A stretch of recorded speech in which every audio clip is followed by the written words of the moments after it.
গীতটো মুকলি হৈছিল সেই গীতটো আছিল পোষ্ট মেলনৰ American rapper American pop star Post Malone আৰু সেইগৰাকী পোষ্ট মেলনৰ সেই ৰক ষ্টাৰ গীতটোৱে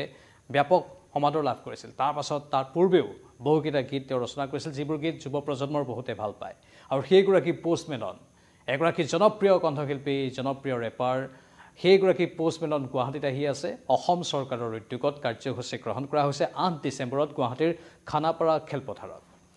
নমস্কাৰ স্বাগতম ষ্টুডিঅ'ত মই প্ৰাঞ্জল আপোনালোকে চাই আছে নিউজ 18 অসম নৰ্থ ইষ্টৰ ইয়া হৈছে পোনপটীয়া সম্প্ৰচাৰ পোষ্ট মেলনৰ কথা আমি ক'লো ইতিমধ্যে যে বহু আন্তঃৰাষ্ট্ৰীয় মঞ্চ দখল কৰা বহু ভাল গানৰ সৃষ্টি কৰা পোষ্ট মেলন আৰু তেওঁৰ যিবোৰ গীত যিবোৰ ৰেপ সং আছে সেইবোৰে যুৱ প্ৰজন্মৰ হৃদয়ত খলকনিৰ সৃষ্টি কৰে আৰু সবাতোকৈ ডাঙৰ কথাটো হ'ল যে এয়া অসম চৰকাৰৰ উদ্যোগত কনচাৰ্ট টুৰিজম পলিচিৰ অধীনত এটা কাৰ্যসূচী এয়া প্ৰথমটো কাৰ্যসূচী আজিলৈকে ভাৰতবৰ্ষৰ ক'তোৱে পোষ্ট মেলনে সংগীতানুষ্ঠান পৰিৱেশন কৰা নাছিল ভাৰতবৰ্ষৰ ভিতৰতো গুৱাহাটীৰ খানাপাৰা ভেটেৰিনেৰী খেলপথাৰৰ এই অনুষ্ঠানটো প্ৰথম অনুষ্ঠান পোষ্ট মেলনৰ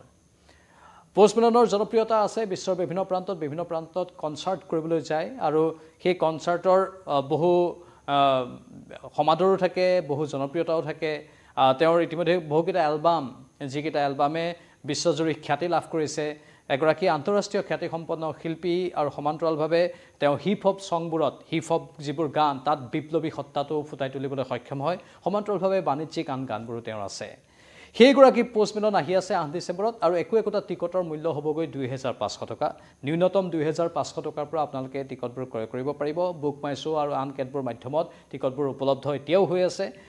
ইতিমধ্যে কালি মুখ্যমন্ত্ৰী এই সন্দৰ্ভত কিছু বক্তব্য আগবঢ়াইছে এয়া অসম চৰকাৰৰ কনচাৰ্ট টুৰিজম পলিচিৰ অধীনত এটা কাৰ্যসূচী আৰু দেশৰ ভিতৰতে প্ৰথমবাৰৰ বাবে গুৱাহাটীত পোষ্ট মেলনৰ এই সংগীতানুষ্ঠান 8 ডিচেম্বৰত খানাপাৰাৰ খেলপথাৰত এক বৃহৎ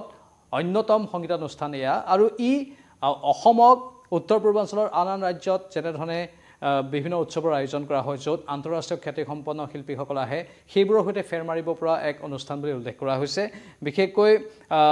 চেৰি ব্লছম ফেষ্টিভেল মেঘালয়ত অনুষ্ঠিত হয় সমান্তৰালভাৱে নাগালেণ্ডৰ হৰ্ণবিল ফেষ্টিভেল সেইবোৰত বহু নামী দামী তাৰকা আহে বিশ্বৰ আন্তঃৰাষ্ট্ৰীয় পৰ্যায়ৰ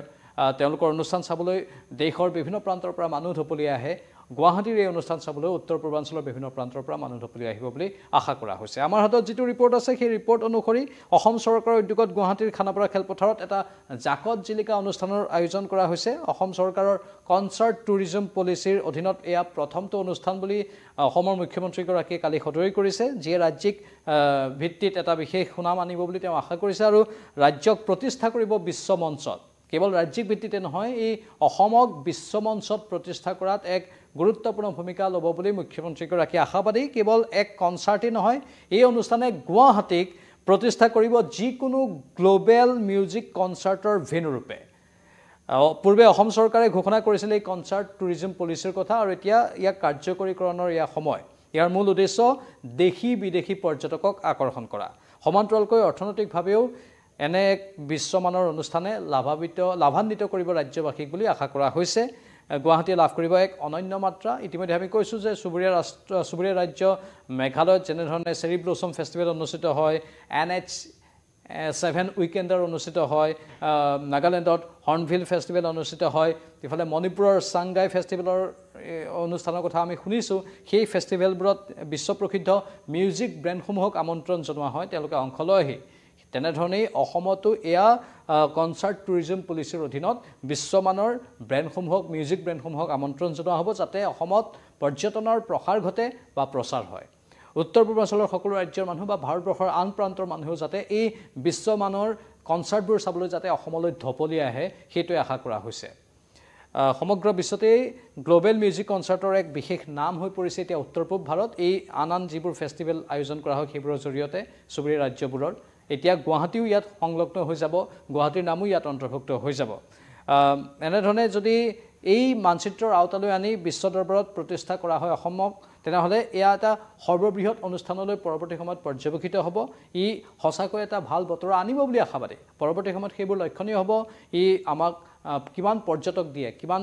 দেশী বিদেশী বা লোকেল বা বাহিৰৰ পৰ্যটকক আকৰ্ষণ কৰিবলৈ সক্ষম হয়, সেইটো এটা লক্ষণীয় হ'ব। আমেৰিকান শিল্পী ৰেপাৰ এইগৰাকী পোষ্ট মেলন এই কনচাৰ্টক লৈ যুৱ প্ৰজন্মৰ মাজত অৱশ্যে চৰ্চা চলিছে। আৰু এইকেইদিন আপোনালোকে ফেচবুক খুলিলেই ফেচবুকৰ কোনোবা এটা কোণত আহিয়ে যায় স্ক্ৰল কৰিলে যে বুক মাই শ্ব'ত পোষ্ট মেলনৰ এই ছবিখনৰ সৈতে যে আপোনালোকে টিকট বুক কৰিব পাৰে। আৰু টিকট বুকৰ ন্যূনতম নিৰিখটোৱে হৈছে 2500 টকা। আপোনালোকে যেতিয়া টিকট বুক কৰিবলৈ যাব তেতিয়া ন্যূনতম নিৰিখটো হৈছে 2500 টকা। স্বাভাৱিকতেই